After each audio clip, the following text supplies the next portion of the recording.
right, ladies and gents, welcome back to the pod. JK here. Got Ian with me. Hey everyone, what's going on? Right in the middle of the first round, things are getting spicier now. With some of the teams have woken up, other teams have got a little head start, but it's good. It's good watching. Actually, you've been watching much. Yeah, I've been watching quite a few games lately actually. What's your favorite series? I know mine is the Clippers versus Mavs because of all the dynamics with the obviously with Clippers forming a new powerhouse, with Kawhi obviously wanting to win a chip, bringing Paul George along, and PG not really stepping up to the plate at the moment. Plus also this young Euro budding superstars that are trying to win their first playoff series as well, right? So I find that Dallas Clippers series the best to watch so far. How about you? Yeah, that's probably my favorite to watch at the moment because it's just it's so good. You know, there's so many things going on. Close second is probably Bucks Magic. Like you wouldn't think Oh yeah. they'd be 2-1. It'd be a sweep, but the Magic is sticking around. Yeah, nice one. I watched a little bit of the game two of the Bucks game the other day. But firstly, Doncic and Porzingis. I mean, I saw that game two and parts of that game one as well. And the sluggishness of Clippers. I was thinking, geez, is there a possibility here where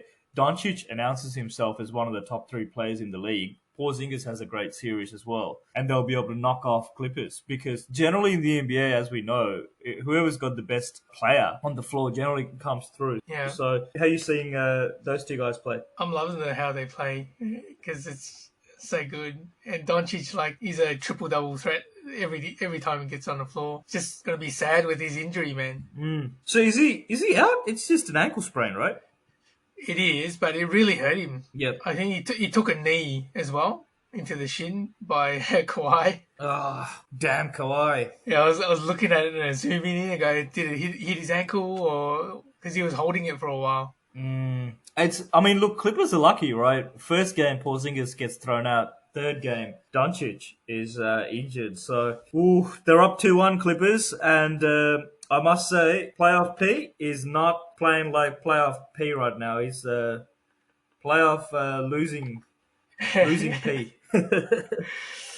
What was he? He's like 6 of 16 or something. Pretty bad. He's shooting in the teens, I think, the last two games, something like that, field goal percentage. Yeah. He's having a stinker. What I love is him turning up to the press conference with an ice pack on his right shoulder to say, hey guys, I'm injured. This is why I'm playing like shit. It's funny as hell. Or maybe it's saying, I've been carrying the load too much. It's time for Kawhi.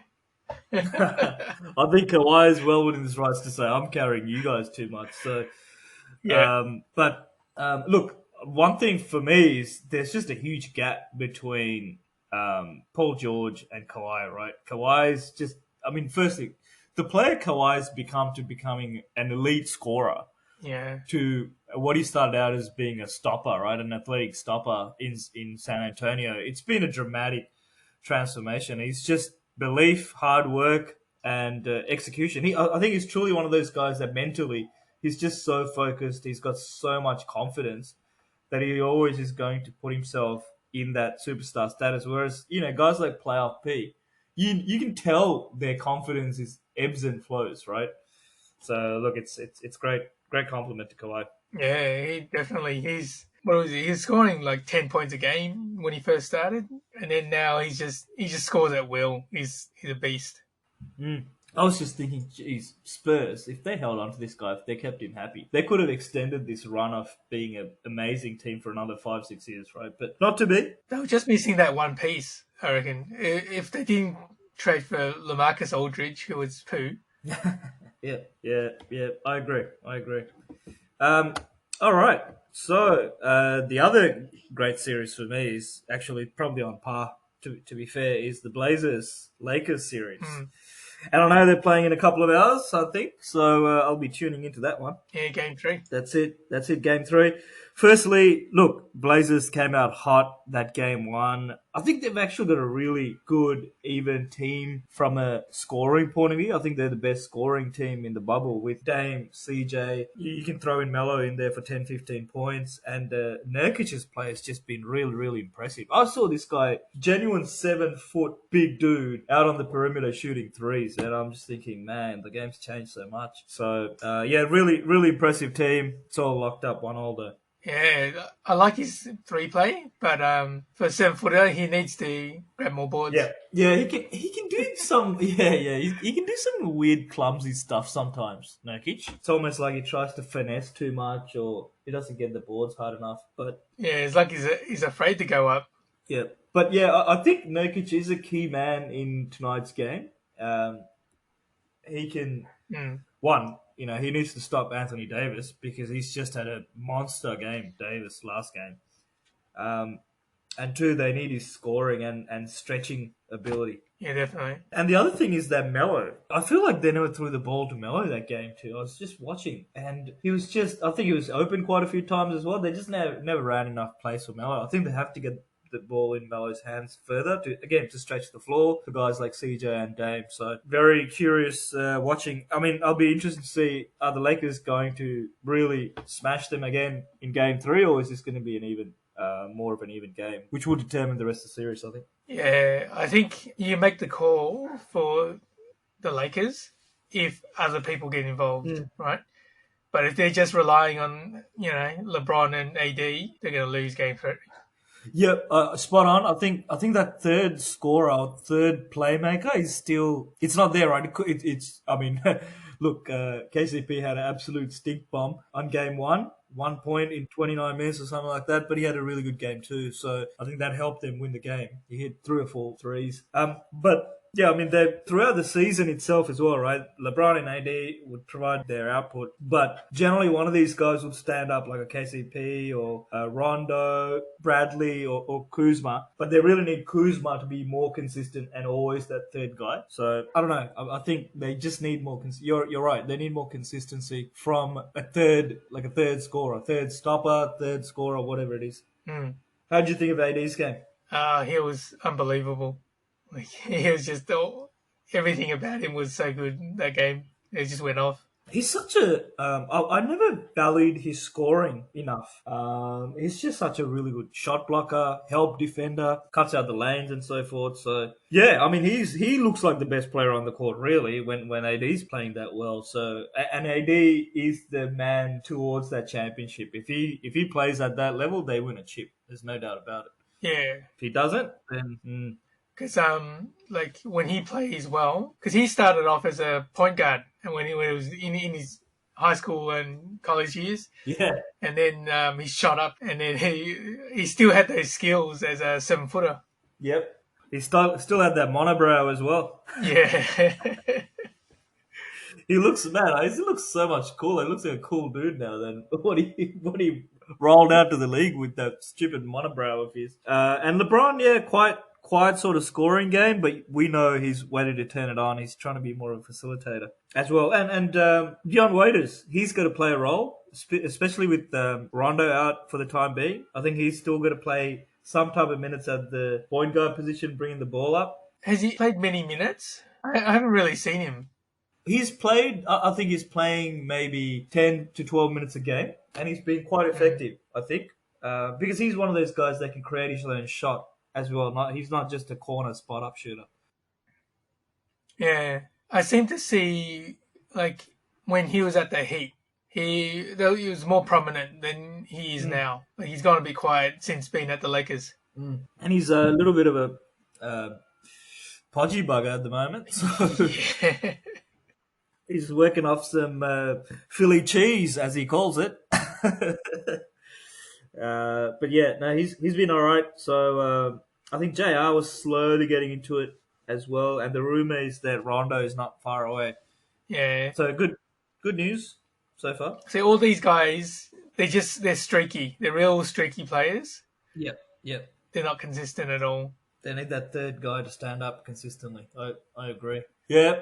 Looking forward to today's game, and I want to see Melo and LeBron more. It's quite nostalgic, even for them. I think they're putting up social media posts saying, "Damn, can't believe the two of us playing against each other," etc., etc. And it's just great to see those two guys on the floor against each other. Yeah, speaking of game, Rockets are on right now. It's the third quarter, halfway through. What's the score? 66-64. Ooh, all right, close one finally. Yeah.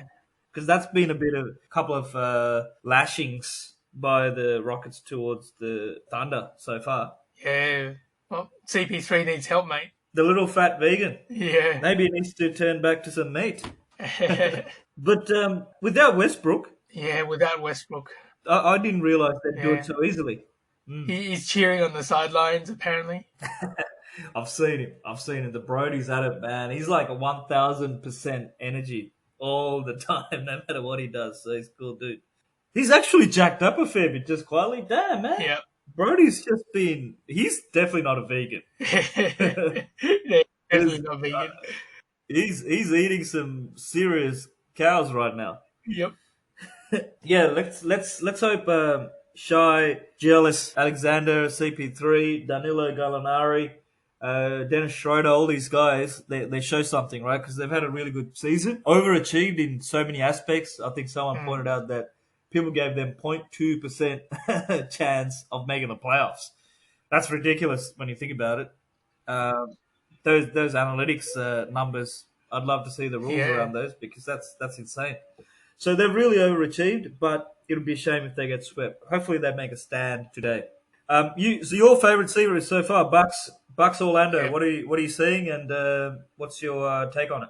I'm just loving the all-round team from Orlando, just playing against the monster that is Giannis. Absolutely. Look, Vucevic. I think I've underrated him. He was an all-star after all, right? But I think a lot of us underrated him, to be honest. He's playing like an all-star. He had obviously a really good game one, and even Markelle Fultz, right? The way he's been able to turn his game around from the Sixers days, it's really impressive. And at one point, he was looking like the next Anthony Bennett. Yeah, but he's still got to work on his shooting. He's still... I don't know, pretty bad. 20%. He looks like a frickin'. He looks like a robot, man. He looks like a robot slinging that shot, slinging that rock. So yeah, you're right. I saw him try to take a three yesterday, and I think it's gone backwards since that little break. So yeah, for him to make it to the next level, he's got to smooth out that crazy jerk. Yeah, because at the moment they got a real good backup guard in DJ Augustine. Even though he's old, he's still pretty good value. Yeah, look, and from a Buck side of things, Giannis had a really strong game. They just need more from Bledsoe, Chris Middleton, even Brook Lopez, because when the playoffs start, man, those guys start looking like shit. In my point of view, it's just they start looking like B-grade players, and I don't think they are actually B-grade players. So they just need to click it together. Yeah, that's right, and today they did. So all three of them scored 17, 16, 14.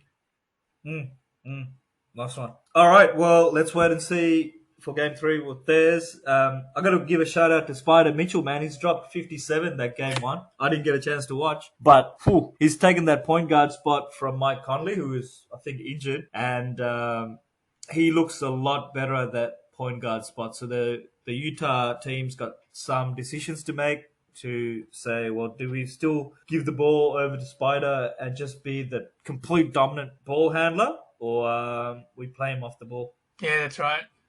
I don't know. He was always a combo guard to me. Like, he wasn't a pure shooting guard when I saw him play. Like, he was better than, who they were running as point, the guy with the fake Aussie accent. Who, Joe Ingles you're talking about? No. Forgot his name. He's Aussie, but Guy with the fake Aussie accent. No, doesn't come to mind. But all right.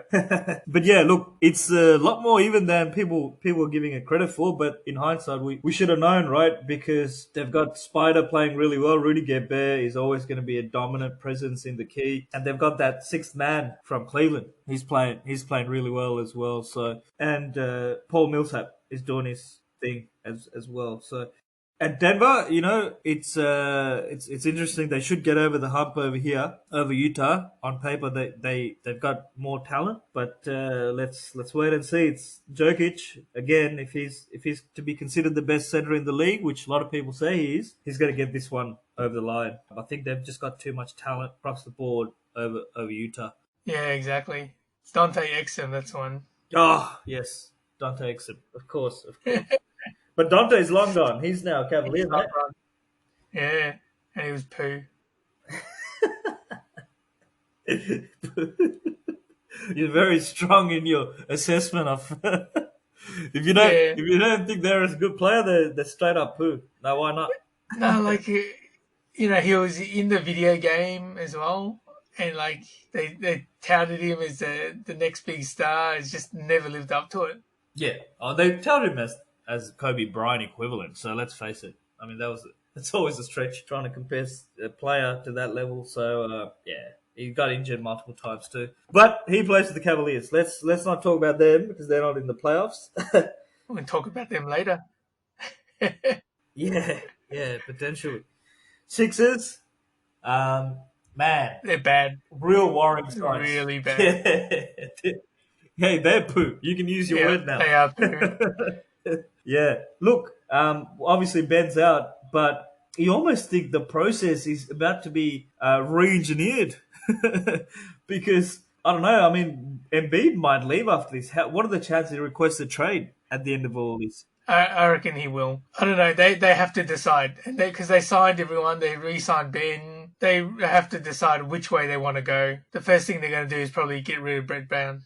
Yeah, you're right. I think he's going to go for sure. I agree. First man out, and then try to convince Embiid to stay, or decide to trade Simmons. I think they'd probably prefer to keep Embiid. It's a funny one. When Embiid was injured during the season, Simmons was the main guy. They played really well too. So they are a weird combination, right? Those two together, they're a weird combination. So yeah.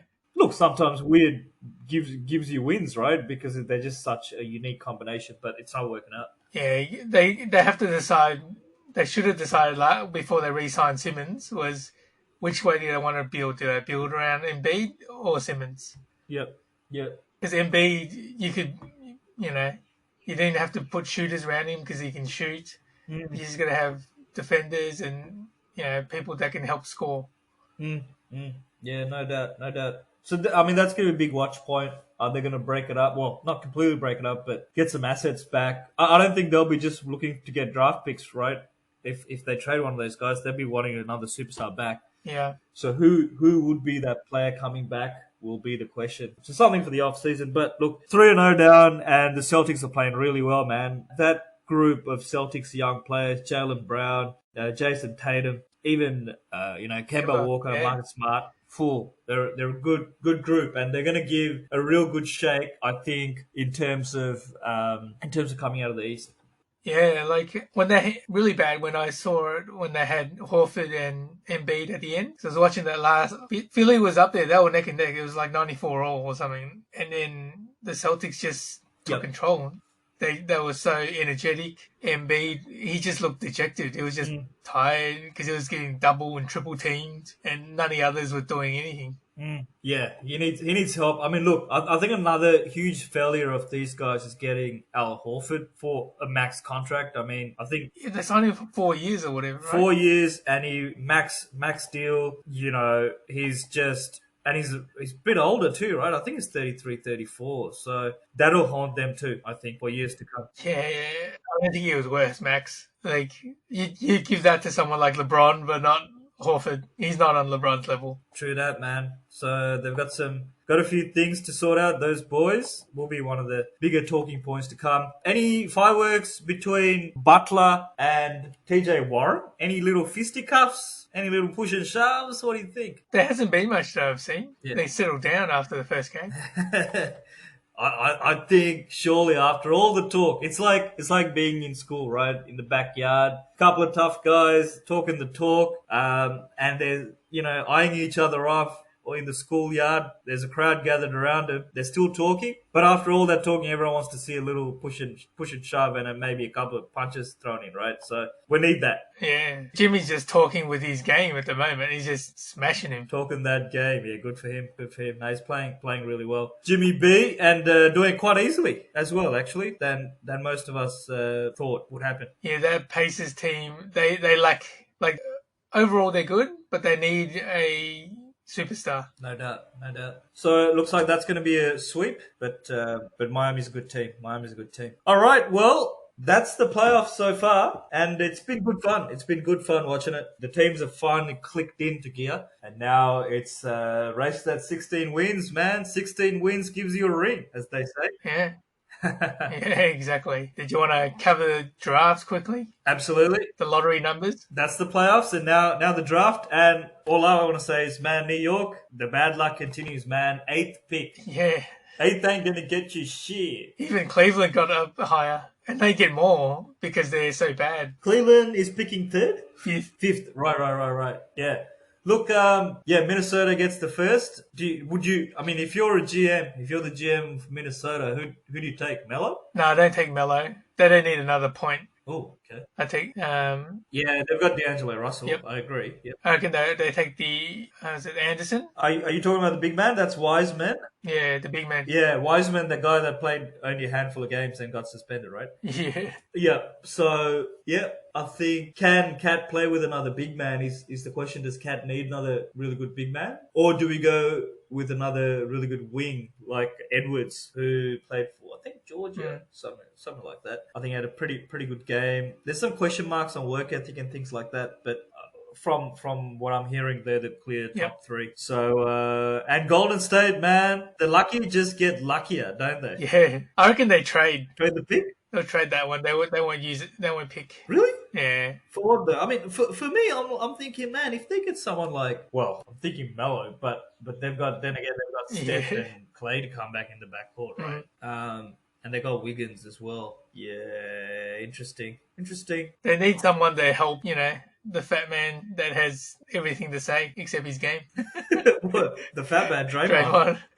Yeah, there's some rumors. I think they'll have to make a decision on him. There's. Is he still a contract up in the air? I think he's still got one more to go coming up. Okay. I think he's got one more to go, and there's some interest coming out of Houston, supposedly. Some kind of a big man that can play, multiple positions type of deal where, Draymond's done that, right? So. Yeah. Let's wait and see, mate. Let's wait and see. All right, so tool of the week. Any tool? My tool is an easy one. I'm going with playoff P. After doing all that talk, man, with, Dame on the sidelines and all that shit, look at how you're playing, man. You're not playing like playoff P. You can't be playoff P when you're always losing. Like, you're always getting your ass beat, man, by some kind of a superstar. So, a bit like Chuck said it really well. Mm-hmm. You can't be playoff P when you're always losing. They don't call me Championship Chuck. I thought he said it as best as anyone else could say it. So he's my tool. Nice. Mine is the New York Knicks. Interesting. Yeah. Just like when I saw the guy's face when they got called out, it was just so funny.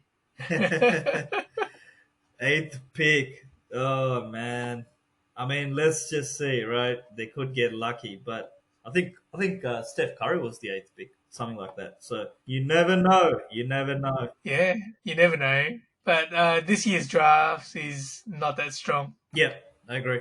I don't think it's a strong draft. So not a good year to be looking for a superstar coming out. All right. Well, that's that. And happy viewing of the playoffs. Yeah, definitely. We'll watch some games, and I'm watching a bit of the DC fandom, if you're into that. Oh, yeah? Okay, cool. Nice one. But, all right. Tune in, folks. Click subscribe and tell your friends. Tell everyone you know. That's right. Peace out.